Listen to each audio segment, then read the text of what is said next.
Militan Republik Rakyat Donetsk atau DPR mengklaim sukses mengusir angkatan bersenjata Ukraina dari desa Pervomaiskoye.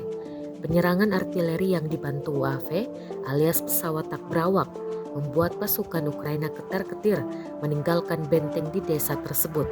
Pertama, 4 orang tercatat di salah satu rumah, kemudian militan DPR mengarahkan artileri ke sana.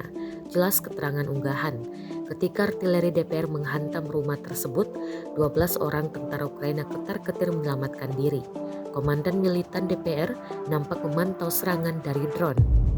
Ukraina sementara itu telah memperluas wilayah kendalinya di wilayah Kherson sejauh 6 hingga 12 mil menurut Komando Selatan militernya.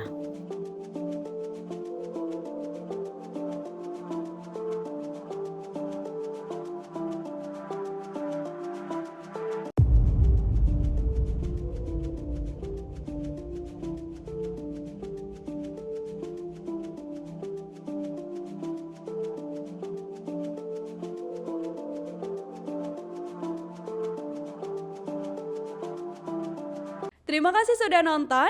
Jangan lupa like, subscribe, dan share ya.